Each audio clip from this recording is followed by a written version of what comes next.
Hi. Hi, everybody. This is Kathy L. Murphy, the Pulpwood Queen. And it's been storming up here in Dallas. I'm at my daughter's in my son-in-law's office and just been in a 2-hour traffic jam in Dallas and just pulled in. We've been all kinds of glitching. I don't know if it's because of the storm, but we're going to move ahead because we have with us tonight a fabulous author. Her name is Patricia Sands, and she's going to be talking to us. Yay! She's going to be talking to us about her books. And first of all, show the book that you have it with you, Patricia, there in front of you. Of course I do. Shameless self-promotion. Well, I'm very excited about the book that we're featuring for you is Drawing Lessons. And I just got back, and I mean, just got back from the Dallas Museum of Modern Arts Van Gogh exhibition on his olive trees. So I thought, how perfect. It's going to be great tie-in. I was going to put the scarf on. I got not going to happen. So let's hear all about your wonderful book and your wonderful writing life. I want to hear. Thanks, Kathy. Well, I love drawing lessons. And I mean, maybe I love it because it was my last novel. I've published several novellas since I published this, but and I am working on a new novel, but this was my last novel in 2017. And it's a story that was particularly close to my heart because it starts off with the protagonist, Ariana Papadopoulos Webster, who is of Greek origin, but has been living in Toronto with her family for a long time, and she's married to Ben Webster. And he had been recently diagnosed with dementia, frontal lobe dementia, actually. And they had been operating her parents' Greek restaurant in Toronto for a number of years and continued to do so until he was unable to carry on. And then the story tells of his deterioration and eventually having to go into full-time care, which of course, as you can imagine, was really devastating. And Ariana would go to visit him every single day, even though he had a condition where he reacted very negatively to touch. So she couldn't even hold his hand or hug him. All she could do would be to sit there and talk to him. And he really, didn't converse anymore and didn't know who she was. So she would help out at the hospital and do whatever she could just to put in some time while she was there. And for months, her family, her 2 children, her mother, and all of the doctors had been talking to her about the fact that she needed to think about doing something else with her life, that she still had a life to live. And sadly, Ben's life had ended. He was still alive, but his life as it was had reached the final point. And so this was really, really difficult for her to accept. But eventually she decided, okay, she would do something. And her family assured her that while she was gone, they would go and visit Ben every day.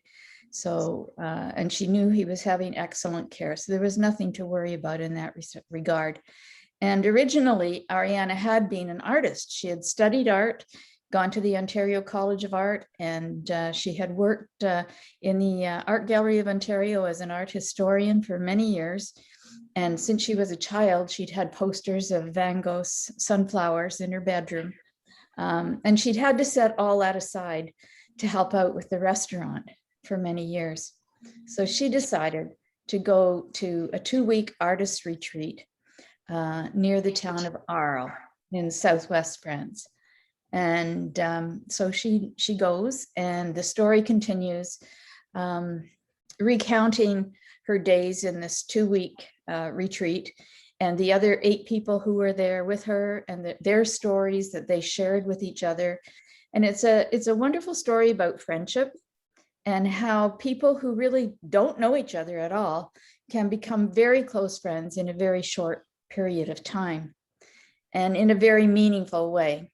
And so the story continues on from that point.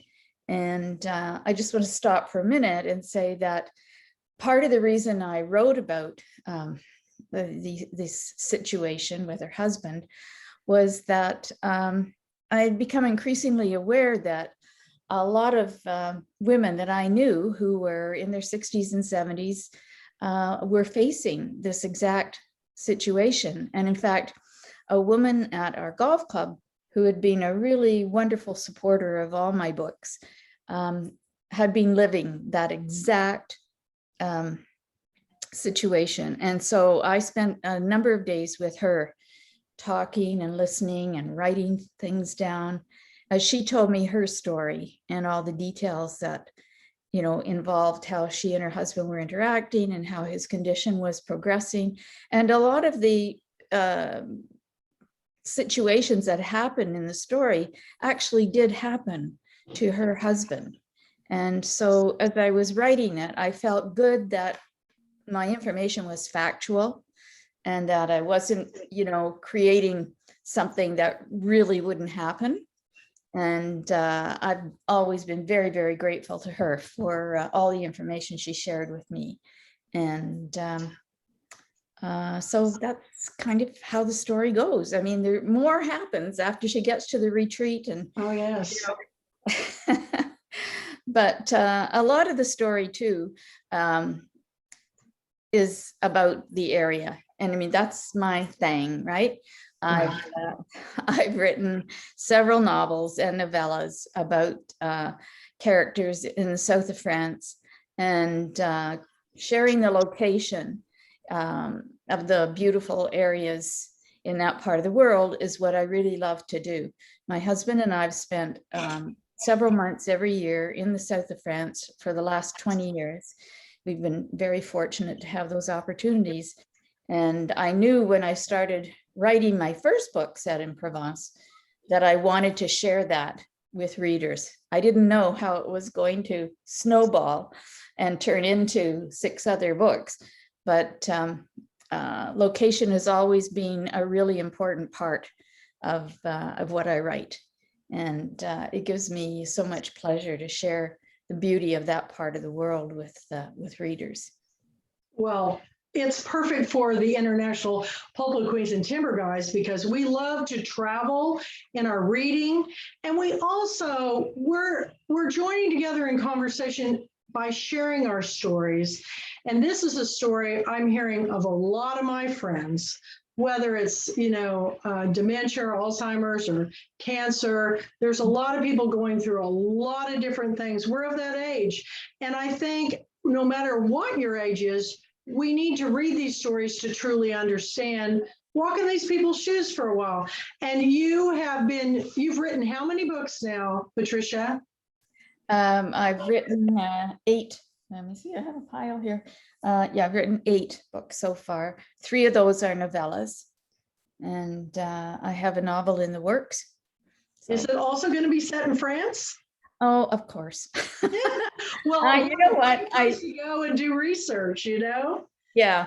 And it's, I mean, I never really, I mean, I never intended to be a novelist in the first part. It was all very accidental, and I won't go into that. But when I first published The Bridge Club, and then, which is not set in France, it's definitely set in Canada, and realized that I was going to write another novel, and then decided, okay, well, if I'm going to write another novel, I really want to set it in the south of France and share my love of that part of the world.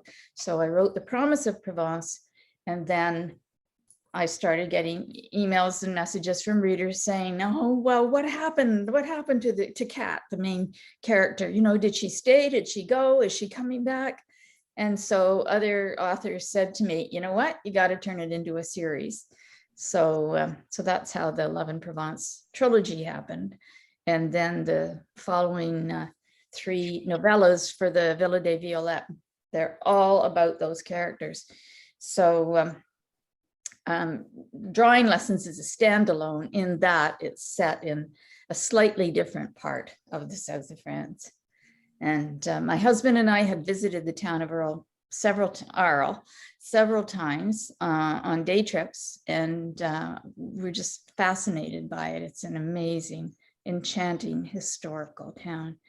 And so then we stayed for 3 weeks, and that's when I researched and photographed and got all the information that I needed to put together into the story.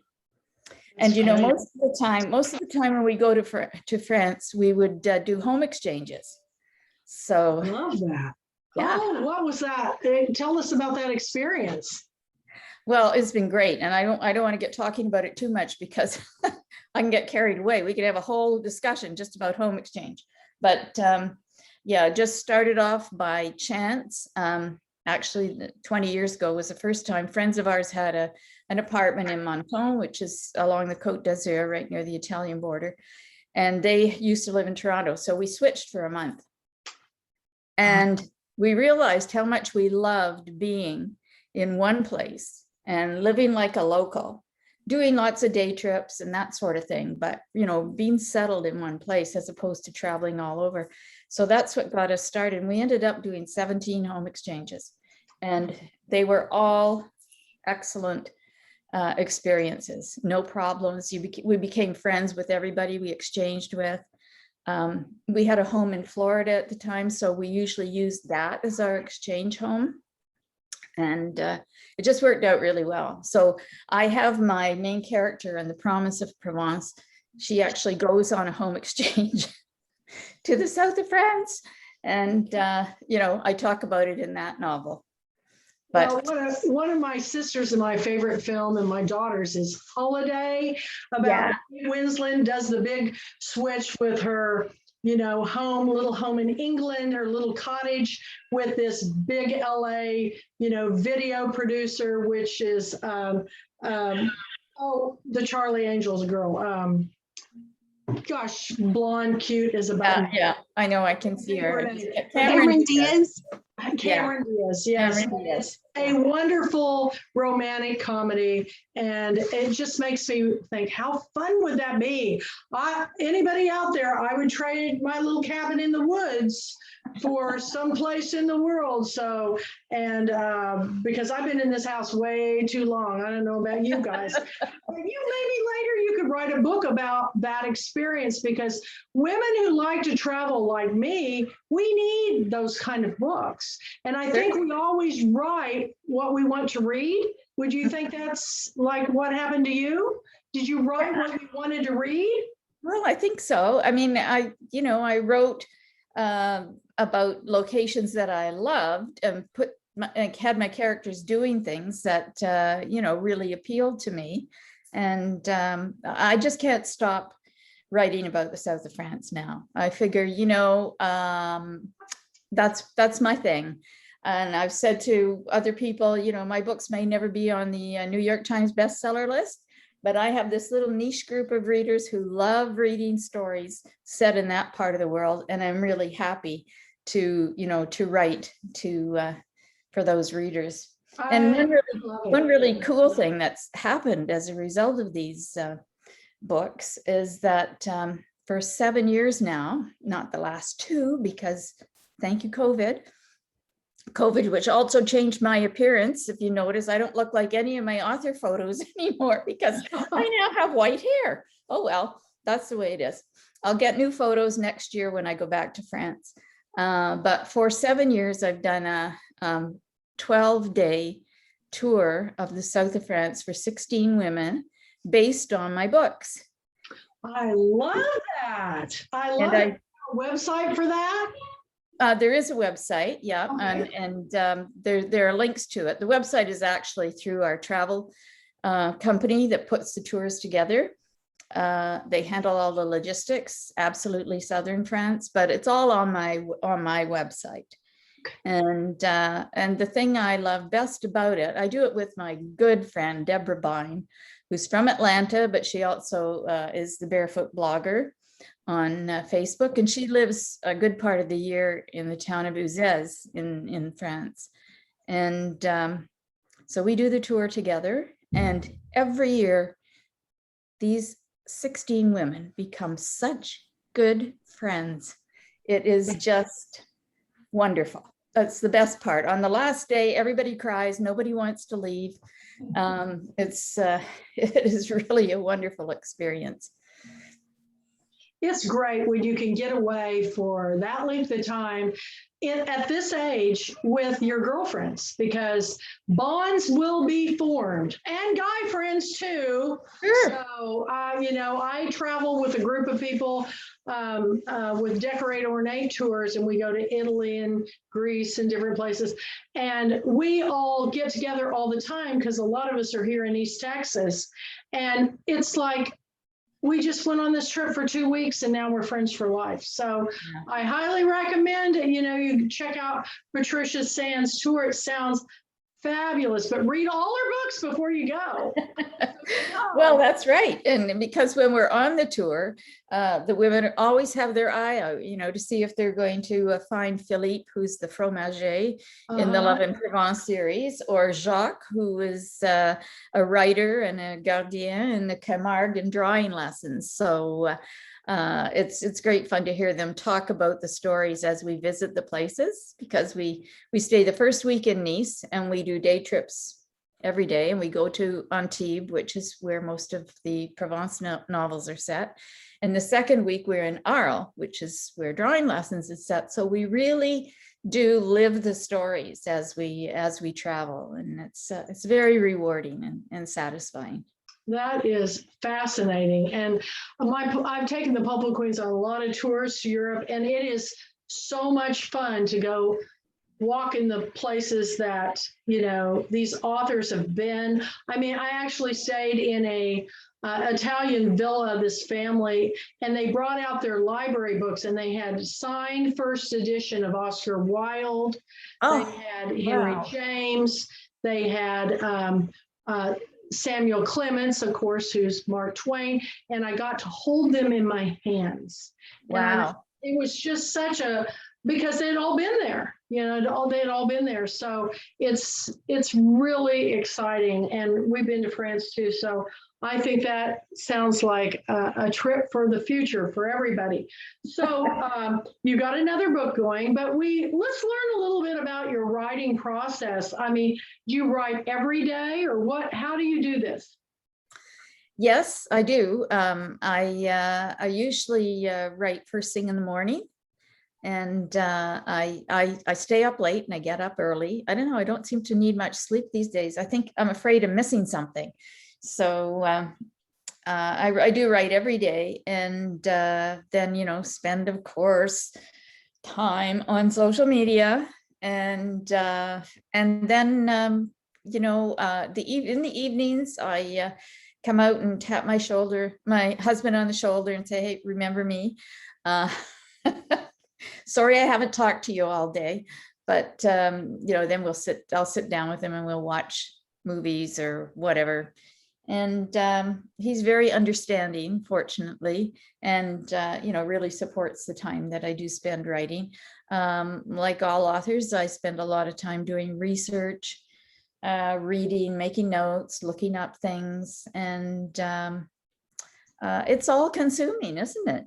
For It really is. writers who are here, you can all when you were a child, what kind of books did you like to read?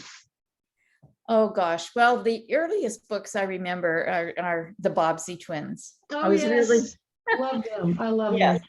Yeah. And there was the whole Dick and Jane thing when you're starting to learn to read, but I really remember the Bobbsey twins. I'm sure my mom probably read me the first ones.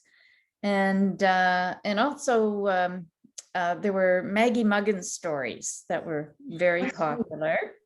Yes. And then I sort of moved into Trixie Belden, and then Nancy Drew. And, we all have this arc of, I even read the Hardy Boys. I mean, I just couldn't get enough of them. So yeah, my brother had all the Hardy Boys and I had all the Nancy Drews. So we used to switch back and forth. Right. Yeah, and reading was a big part of our lives, of course. And I mean, we didn't have a television until I was 10. So, you get into bed with your book and read until you fell asleep. And what age did it finally dawn on you that you were going to be a writer? That's really a funny question, Kathy, because it was very recent. The Bridge Club was my first novel, and I published that 11 years ago. And Wow. and when I wrote it, I had no intention of publishing.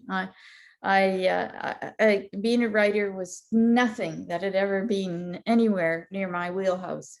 I'd done a lot of other things. Mostly in my early days, I was a stay-at-home mom. And then I was widowed when I was 43. My sons were 11 and 12 at the time. And we lived in a log house in the middle of a forest, which sounds very remote, but it was really only a half an hour drive from Toronto. And my husband had worked in the city and commuted. So that was a very devastating time, of course, for us. And I ended up going back to university and getting a teaching degree, and then taught elementary school for a few years until I met my second husband. And then my boys were starting university then, and I moved back into the city, and that part of my life continued. And I guess I'm just trying to think, the timeline exactly, but maybe 13 or 14 years ago, my husband retired. He was a sports medicine doctor, and he was ready to have some time playing sports instead of looking after people who played sports. And so he retired, and we were spending a lot of time at our home in Florida. And unfortunately, he had some health issues and couldn't play a lot of golf and tennis. So we were home a lot. And for some reason, I just started writing the Bridge Club, which was about my real life bridge club. And the women of that story are still my very good friends. Even in COVID, we Zoom regularly and keep in touch. So I was just writing that book for them, just for the heck of it, just for something to do. And I was encouraged to publish because people started reading bits and pieces, and they'd say, well, you're telling women's stories. And my book club would like to read that book because it is a really good book club book. And, it has, in the original version, it has an ending that really you could have 8 different answers to the question at the end of the book. And last year I published the 10th anniversary edition, and I answered that question in the anniversary edition. So that anybody who read the original can read this one and see if they were right about what happened. But whenever I was asked to go to a book club, the first question would always be, so who was it? Because something happened to one of the characters, and I didn't say who it was in the original story. So anyway, after I published the Bridge Club, I started, getting emails from readers saying, what else have you written? And I was like, well, nothing. But by that time, I'd gotten involved in the writing community, and what happens then. It is such an amazingly collegial group of people all around the world. Writers are I'd always read that it was a very solitary existence being a writer, but I found that just the opposite, that writers were really they were really there to share information and to help you learn if you were a newbie, and it's being part of the writing community has been the best part of being an author, is meeting writers from all over the world and sharing experiences and helping each other and growing through those experiences. So it was because of those connections that I was encouraged to write another book, and that's when I wrote The Promise of Provence, and then that started that whole snowball. And this is such an inspirational story, because a lot of people think that you start writing when you're young, you go to college, you get your MFA and everything in creative writing, But, you know, most of the people that I meet, it's after maybe 1 or 2 or 3 or 4 careers they get started. I mean, the late, great Leela Meacham didn't even start writing after a lifetime of teaching in schools and her 70s. Yes. And she wrote, you know, the last book of The Dragonfly was her last book that was published before she just recently passed away. She was so inspirational because 70s, I'm going, so this is what I tell people, you know, it doesn't matter when you start, it's that we're sharing our stories. So we're thankful that you're sharing yours. And now I want to bring everybody into the conversation. Look at that little baby loving its mom. Yes. That little girl. It loves Mandy so much. But we have a bunch of authors here tonight, and Suzanne Kamada is living in Japan. So we've got Kathy Ransberger, and she's up in, oh gosh, Kathy, are you in? I'm in Maryland. Maryland. I was thinking Pennsylvania, Maryland. I know I go all over the place, but I always roost here. Yes, and Robert Waltney, of course, is in Atlanta, Georgia, and Sarah is up in, are you in Portland or? No, the farthest northwest corner of Washington State. Washington State, yes. So, You're almost in Canada. Yes, so we're kind of all over the map, which is what I love about our book club, and we've always been this way, but this year on our 21st year, we really brought international into it because we read everybody's books, and we're excited about your books, and we're excited about the book you've got coming up. And my biggest hope, and I tell this on every one of our meetings, is that somebody in Hollywood will recognize that the Pulpwood Queen and Timber Guy books would make great movies or series on Netflix. And so we're hoping as we move ahead. We do have a writers club, Patricia. Maybe we could get you sometime to come and share some. What we do is we have writers mentor to other writers. I'd love to. We meet the second Saturday of every month.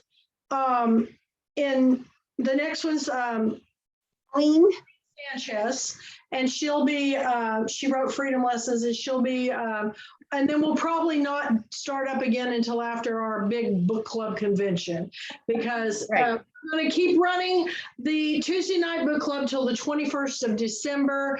The book and film club is on hiatus until we go after Girlfriend Weekend. This event that Mandy and I put together is the biggest event we've ever done. And we think everybody's going to be blown away by all of you that are going to be coming on board. And even if you're not a featured author, every author that comes on board, we're going to put in the program so people can see that you're going to be there.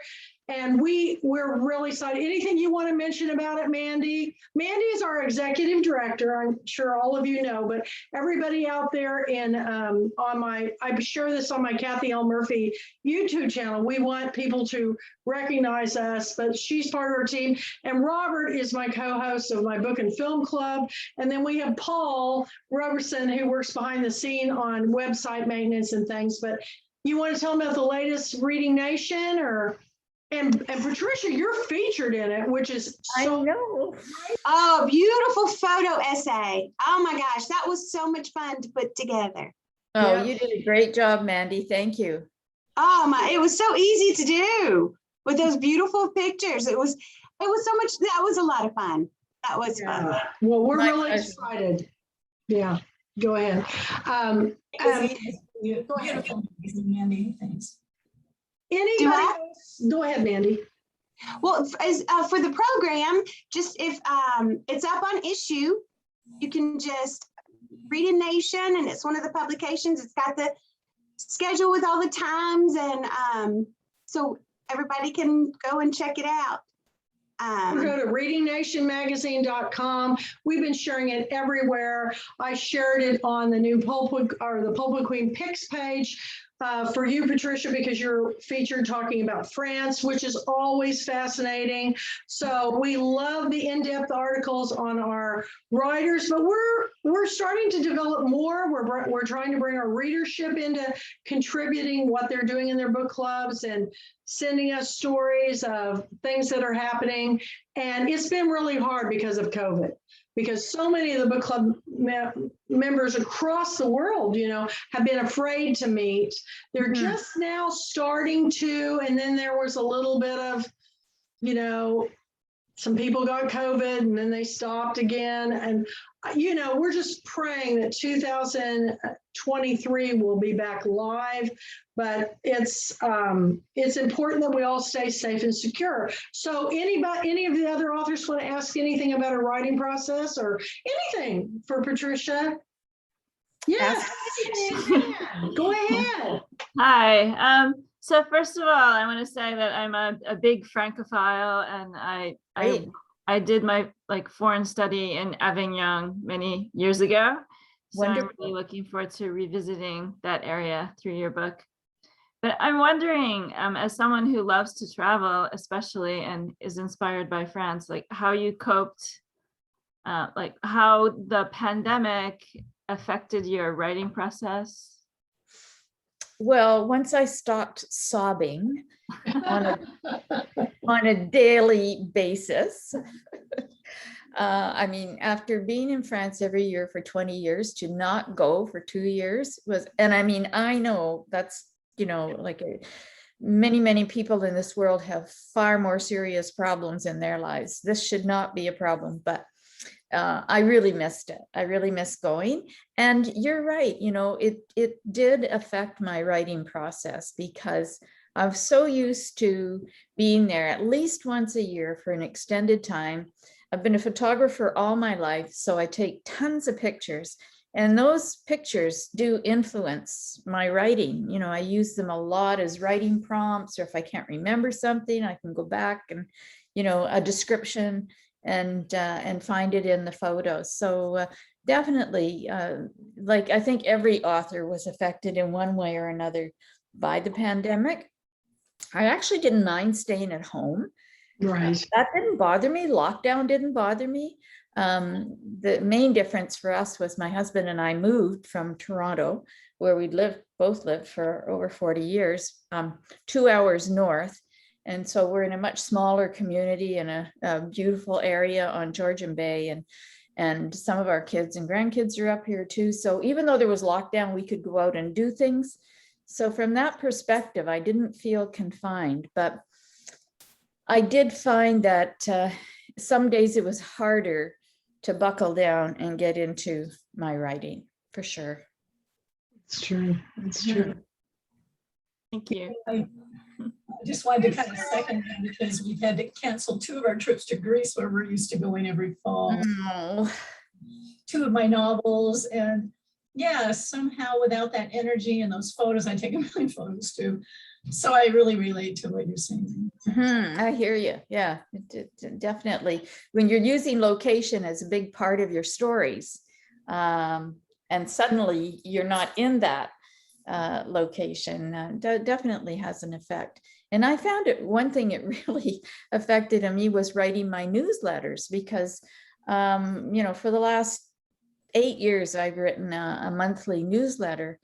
And of course, certainly for a good part of the year, and always there are lots of photos of France, no matter what I'm talking about, whether it's the season, or the weather or whatever. And so there's always a period of several months where, first of all, I'm so excited because I'm getting ready to go.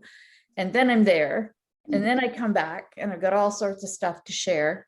And so I loved writing those letters, because I would hear from people who get my newsletter that they loved reading them. And all of a sudden, because I wasn't going there, and I was thinking about all the things that were affecting people in their homes and in hospitals, and the terrible stuff that was going on because of the pandemic, I couldn't write my normal cheery, hey, isn't it great? Isn't life great? Aren't we happy about this and that? That was really hard. I couldn't, I started writing about, how much I was thinking about people who were struggling, and it just totally changed the tone of my newsletter, and I had to stop. In fact, I started writing it every second month, and really I talked more about being grateful for the essential workers who were doing so much to help everybody, and Yes. it's only been in the last 2 months that I felt I was able to be more optimistic and hopeful, and share, what I was feeling, because before that, I just thought it's not right for me to be talking about, oh, wow, I love going to France, when somebody is worried about whether their loved one is going to come home from the hospital. That was really difficult. It's been a tough time for authors because everybody's come to me and said, can you help? My book is just not going anywhere. And I think people are reading more, but it's hard to make the bigger connections. So fortunately, we partnered with every blogger, podcaster, person we can so we could all help each other. And that's what our annual book club convention really is giving everybody a platform so they can share their stories, because it's so many of my book club members, they go, well, I don't do Facebook anymore or Zoom because, since COVID, I've just gotten off of everything. And I go, oh my gosh, Zoom has saved me, because every Saturday night I just bound to get ready to talk about my films and the writer club and the Tuesday night book clubs and talking to people from all over the world. It's fascinating. So I say do it once. If you just do it once, now hopefully you won't have glitches like we did tonight. But normally I don't have any problem just getting on. But my cabin is called Murphy's Law. So I will tell you that. Great. We're thrilled. Now, are you starting to plan on going out a little bit, Patricia? Have you got some things in the works coming up, or visiting book clubs, or not quite yet? Or no, I haven't even thought about doing things like that. And really, the one thing that I've discovered, and maybe the rest of you have felt this way too, is that visiting book clubs on Zoom is really very, very nice. Yes. I mean, I think that that's going to be something that continues even more so than people gathering to have book club nights. I mean, I know you miss some of the socialization aspects of it, but it's really been fun to be sort of sitting in a room, and there people are from all over the place. And where you're safe too. Yes. And the other wonderful thing about it is, we can have on something nice, but we can be sitting in our pajamas. And Down here. I don't ever want to stand up. No, I've been in a gallery today. I'm dressed nicely, but But I have my tiara on. yay, I wondered if I should put mine on. You kind of got it around your neck. There you go. Yeah. I'm Saving saving the other one for January. We're very excited, in Blue Sky Book Chat. We're working on graphics for the panel that we're going to have. Oh, I'm so excited for your panel. Yeah. And it's going to be so much fun. And we've got so many new people on board this year, more podcasters. We've got, David Dodson, who I've known for years, who's the executive director of the Dolly Parton Imagination, is going to be speaking on board, and everybody goes, you got Dolly coming? And I go, oh, we've got someone really great coming. We've got the executive director. So we've got David coming, and then the Pat Conroy Center's back, and they've got 3 interns. So we've got 2 back-to-back panels with them, and everybody here is going to be on board. Mandy and I, as soon as we get we've got the program out there, but we've still twitch, we're adding things. As soon as we get that done, and she gets our new book, which will be coming out in January, a work in progress, which is all of our authors' stories. We did one last year, we're doing one this year, because we want to keep our authors in the eyes of readers everywhere. And I'll tell you, when this does open up, I will be out showing your books everywhere. I'm ready to get out, see the world, talk about all your books. And we're also planning next summer, because so many of our books are going to film, we're going to have a Pulpwood Queen Film Festival where we're going to have our authors and people from the films, like the director or an actor. And I've done one before, and it's when we did our documentary, and it was a big success. And it's so easy to do this way because we discuss the film and then we'll have the link where you can watch it. Now, all of these things that we're doing, I've created over 200 videos on the Kathy L. Murphy channel, because what we're finding is the book club readers aren't necessarily available on the times we do things, but they'll get together and have watch parties with their book clubs when they meet, whatever day that is. And so the viewership is really picking up, and Mandy had just told me we're over 35,000 on those who've gone to readingnationmagazine.com now. Yeah, we've had 36,000 views last look. Wow. That's incredible. 36,000 views, which is just amazing. And so we've got more things we're going to be working on to help authors get seen in a big way. And I tell everybody, you know, Mandy and I are basically publicists that are running all this, but it's a really good deal because we work 24/7, and we're really, as long as you're a Pulpwood Queen author, we're really promoting you. You can post every day on our new group hangout and our author page.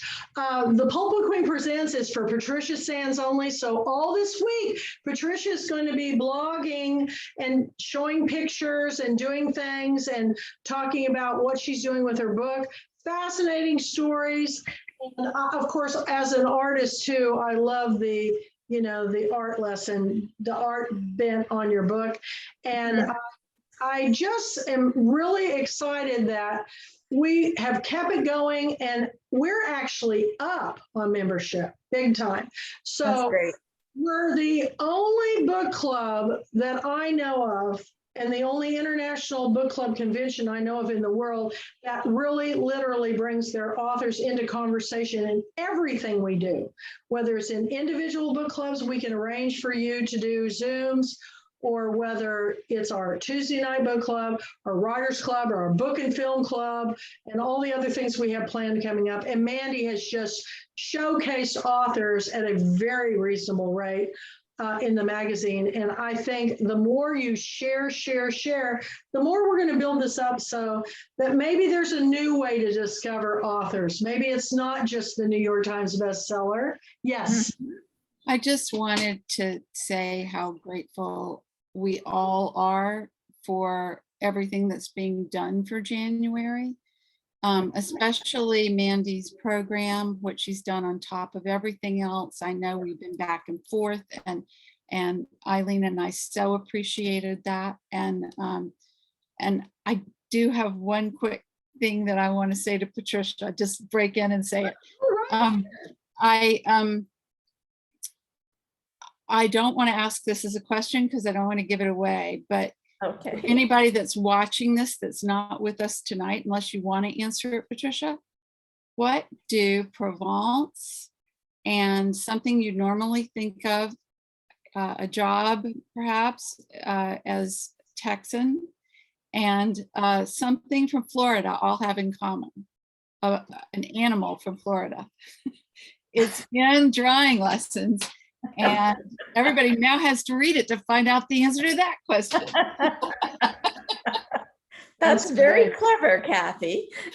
Very clever. And anything we can do to get people reading all our authors' books, I'm all for it, because that's our sole mission, is to promote authors, their books, literacy, reading, and storytelling through the arts. So yes. And did somebody else? Yes, Sarah. Oh, I just can't resist showing this is my book launch. Yes, it's your debut day. And It's been selected for 2022, and I am so pleased and I'm so grateful. And you guys are just doing an amazing job. So thanks a lot. Yeah, Well, that's we're wonderful. excited for you. Congratulations. And I just want to add to, I mean, Kathy, you are amazing. And I don't know how you get around so much and how you do all you do. Yeah, Mandy Haynes, honestly, Yes. I keep telling her she's a magician because she really, every day she sends something out and she is just working magic.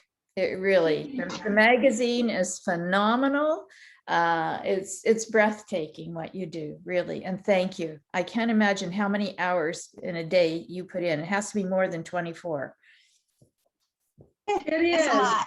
But it's like, but Kathy, you know, it's like, it's so funny because it's like when, like, I've got friends that are like, are you writing? Are you writing? And I'm like, well, I'm getting there. And it's like, I think, how's Kathy done this for so long? Pretty much by herself. But then there's Paul, though. See, Yeah. y'all, Paul is behind the scenes and he like keeps the website, and it's we're working out some kinks. So we I can just jokingly said, Mandy and I need to show one day in our lives, and people would go, oh, no way, because the amount of email that comes in on a given day, and Mandy has other jobs. I mean, she works for another magazine. She's writing, you know, all these stories. She's writing her own book. She's editing and helping publish other books.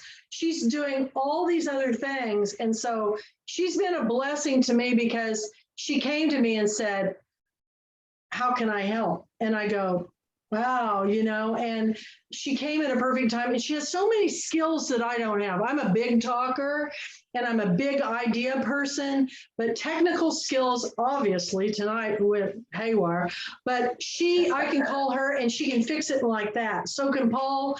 And then you know, it takes a village to build this. It's everybody that's here's book club. It's not mine. I want this to go on long after I'm gone. And I think I know somebody who's going to run it very well. So you guys, if you really want to help us, let us get the program and the book out, and then we'll start answering questions about programming and wording and stuff. Right now, we are just at task trying to just get everything finished so we can have a holiday. It's really hard when people are emailing you on Christmas saying, oh my gosh, you know, you spelled my name wrong. We're going, please. Well, I do want to apologize because I've been short on emails, but y'all, this month I had 3 stories to do for the magazine that I freelance for, which, you know, I'm like, okay. And then at the last minute, he said, hey, do you want to do a wedding story for the fall, a cover story? And I'm like, well, I can't turn down a cover story, you know? So I'm like, sure, I'll do it. And then when I said I would, I get an email thinking, whoosh, I'm almost done for another one. So when I get emails, I just want to say I'm sorry, because a lot of times, like, there'll be a really nice, sweet compliment and then a question, and I just answer the question and send it. And then I'm like, oh, I didn't even say thank you. Like, I didn't thank people for the, you know, I mean, so it's like, We understand. And then, like Kathy said, It was overwhelming. It's overwhelming. Some things to fix on the top. It was not that big of a deal, but all I saw was change, and I was like, change the program. I don't know. And it's like, okay, you know, so my mind was like, and then after I had a minute and I read it, and I'm like, oh, it's just changing a sentence. We're doing the best we can. And this is the only book club festival I've ever seen that gets the program out this early. When I go to book festivals, because we want to get readers, we want to show them. We want to show what we're doing. Yeah. So yeah, we want to show them who else is going to be there, and that's what I love about having just the authors that they're not even on a panel. Well, they're going to be like in the audiences, so you'll still be able to chat with them, or it's just kind of cool. Like for me, I love going on, you know, when there's like my favorite authors, but you're not in the audience, you know, for the last 2 years, because of COVID, but ours you are, so. And you can actually talk. We're going to have interaction. And like Sarah's been a member for quite a few years, and this is the first time, she's coming on board. So she's been on kind of the book reader side, and now she's on the author side. And I think it shows that she's understands the program, and we appreciate all of you sharing everything that we're doing and getting more people on board, because bring your fan base with you, because we want to show the world that this is how it's done. I still cannot believe it, and I'm probably talking to Oprah right now, but I still can't believe she didn't start a book club convention. I mean, she had the biggest book club. She's, but she's done everything else, and I admire her so much. But it's still, I'm stymied by, there isn't another international book club convention in the world. And I started here in a little town in East Texas. This just goes to show you that if you're passionate about something, Mandy and I do this anyway, wouldn't we, Mandy? We're both comrades in arms on that. We love what we're doing. We just do want to eat once in a while, right? So thank you. Thank you for supporting us. And Patricia, so what, if you were to imagine something just the most, what is your dream of what this writing, where this writing is going to take you? Oh my goodness. You know what? I think I live the dream every day. And I don't have a great big dream. As I said, I know that I write to a niche group, and if that group gets bigger, that's wonderful. But it's just such an honor and a pleasure to be part of the writing community, and to know that somehow words that I put into a book have an impact on certain people. And when I get an email from a reader saying, I read your book and I could really relate to the character, I was going through some of the same things, and I cried at the beginning of the book and I cheered at the end, and I knew that I could get through what I was dealing with. And, those are the things, those are the real rewards for authors. And it's something that I never imagined would happen, so it really is great. I love that readers feel they can sit down, and part of that is the digital world that we're in, because Kindle books in particular, if you're reading a book and you get to the end, boom, right away you can talk to the author, you can express your thoughts and hit that link and send your message to the author. And some of those messages, they're the reasons that many of us keep on writing, because we hear from readers who have been touched or enjoyed or shared something that we've written. I mean, one that I often quote when I'm talking to other groups is an email I got very early on after I wrote The Promise of Provence from a woman who was on a very remote farm in the middle of Iowa. And she wrote and said, "Thank you for taking me somewhere that I know I'll never get in my life." Oh. And, I mean, that really touched me. And so that's my big dream, to just keep hearing from readers and having more readers read my books.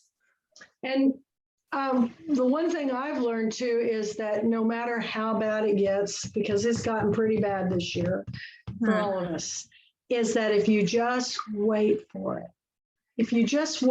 it, something will be revealed that will bring you the greatest joy. I have a new grandson that I'm spending time with right now, and he's something else. It's just the biggest joy of my life. And I'm thinking, I never ever saw myself seeing that or realizing how wonderful it is. But we all have something to give, and we all need to cheer each other up. So well, that's great.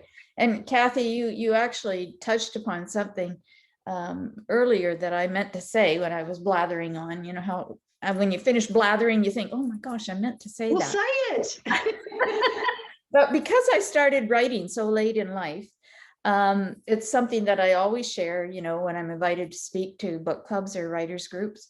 And, most of my characters are more mature women, and I have younger characters, of course, but my main characters are, over 50, over 60. I have one character that a reader wrote to me about the other day, who she said just inspires her all the time.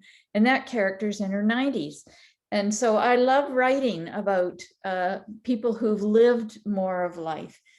And I know that when people ask me, do you wish it started writing earlier? Well, sure. I mean, it would be fun to, to be 40 years old and know you have all those decades ahead of you to write. But I know I couldn't have started writing until I did. I had to have lived my life to that point.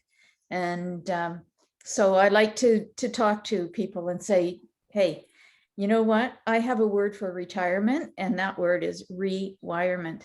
You can do whatever you want. If you've had dreams before that you never had the chance to follow them, now you can follow them, that it's never too late to start something new. Thank you for that. Rewirement. You all heard it here tonight. That's our new catchword. So thank you. And I'd like to claim that I had that thought, and I didn't. I read it somewhere a long time ago, and I wish I could remember where so that I could thank the person, but I use it all the time because I think it's perfect. Retirement is a word that escapes me because, my grandparents retired in the early 50s and they lived into their 80s. I go, what'd they do with themselves? Well, they kept on working.